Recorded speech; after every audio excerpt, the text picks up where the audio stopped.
Hello and welcome to yet another video. In this video I'll be talking about this Smallrig Magic Arm right here. I'm aware that a month ago, or a little bit over a month ago, I actually bought this and did an unboxing video on it and also explained why I bought it. But in this video, after having tested it more than a month now, I would like to talk about this Magic Arm because I bought it as some sort of like a substitute for my equivalent of Manfrotto Magic Arm. I forgot what the name of it is. That thing is actually very expensive and you can buy like 3 or 4 of this depending on where you live. And so I was just wondering, what if I just get the cheaper one? Of course it is a little bit smaller, but it is still really sturdy built and everything is made out of metal. The arm, the knobs, the screwdriver, the screws, the plates, everything is still made out of metal apart from the actual rubber part that's holding it. So I just really wanted to test it out, what I can really use it for. So without further ado, let's get into the video.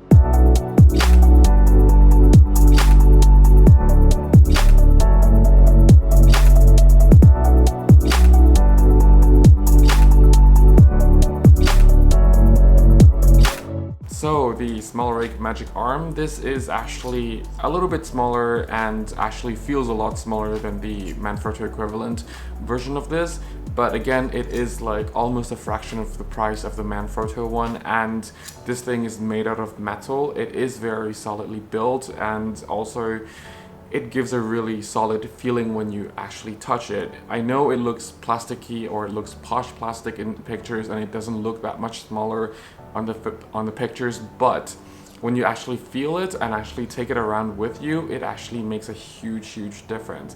And in this video I'll be talking about both the positive and the negative side of this particular Magic Arm and what I think about it, if I recommend it or not. And short answer, if you just want to skip to the next video right away, then yes, I do recommend this, but there's also a huge but to this as well, and this is where I'll get into the deeper detail about this. So the first positive point about this Magic Arm is the actual build quality. This will hold more weight than it actually states on the actual website. But the negative point with that is, if you want to hold more weight with this particular Magic Arm, make sure you don't put it for like 2 or 3 hours. So when I first tested this Magic Arm, I just first tested in my room. I did an unboxing video of the GX1 secondhand. It's a really old Panasonic camera, but I also mounted my XT2 on this particular Magic Arm. I believe with either the 10-24 or the 16-1.4, but the 16-1.4 is filming me right now. Here's the XT2 and there's the XT3. And I also had a battery grip on in the video, but it actually seemed to hold quite well. I had it clipped onto the side of my table, but obviously I never really bothered to take it off.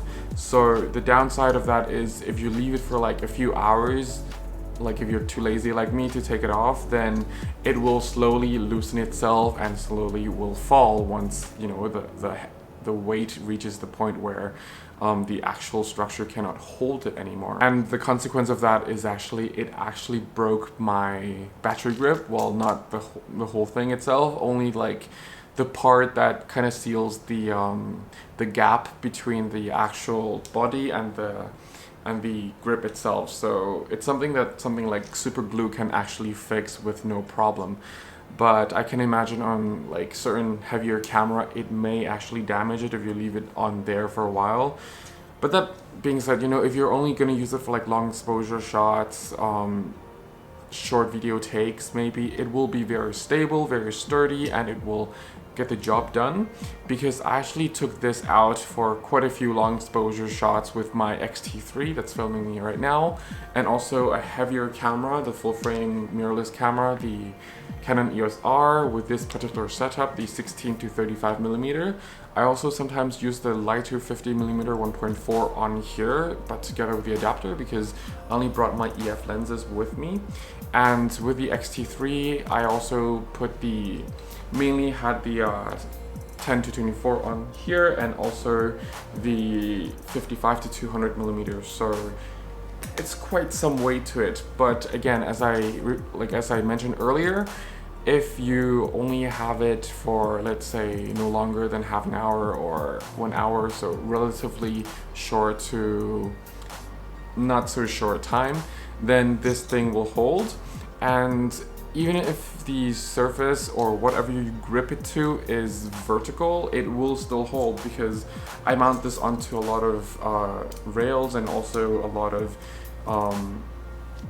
weird places, and the rubber is still holding onto it regardless of the angle that it's being held to. So yeah, it's really great. And I'm not sure if this is because it's only a month-ish old, but I've been testing it out quite intensely for the past month. So I'm actually in Thailand now, and usually I would take my tripod everywhere because I'm not here like so often, and I would just like to photograph everything. But I really made it my goal to just leave the tripod at home.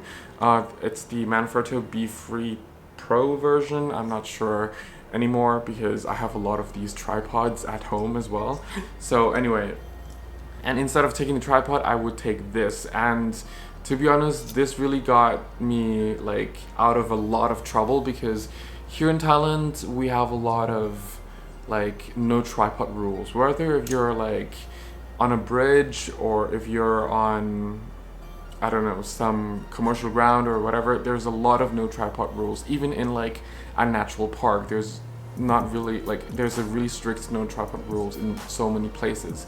So I just decided to take this in my small camera bag that I recently just got, and it really just fits inside in one of the compartments where I can just usually fit my postcards, my wallet, my hand sanitizers, everything in that compartment, and this will just fit really nicely into it. And all I had to do was just rotate this a little bit so it doesn't really stick up like so. So yeah, there's that. So there's another positive thing, is that it's very portable, it's very light, but also very, very sturdy. Another positive side is, and it's also a negative side in its own as well, is the one knob here. Of course, Manfrotto also has the one knob there, but I just wish there's some sort of system where this particular ball head can be controlled independently from this. So this locks every single screws once you tighten everything, which is really great, practical, convenient, efficient, and fast. But if you really like, if you have this mounted onto like some sort of rail or some sort of bridge or what have you, and you only need like ever so slightly critical adjustments like leveling of your camera, and by unscrewing this, you're essentially also loosening the rest of the grip. So if you have like even not so heavy camera for the weight limit on here, it will just affect the whole frame pretty much. So you really have to get used to it and have one hand onto the camera anyway at the current level, and just slowly adjust it and then quickly lock it. So yeah, you have to kind of train yourself with that. So that is positive and negative thing in its own. Another negative thing I have about this particular Smallrig versus Manfrotto is this particle plate. I think Manfrotto designed it better, that it's a bit more grippy onto the actual arm, or however you call it, the screw. On here, if I mount, whether it's my EOS R, my X-T3, other cameras, this rubber thing naturally, of course, will grip onto the camera body.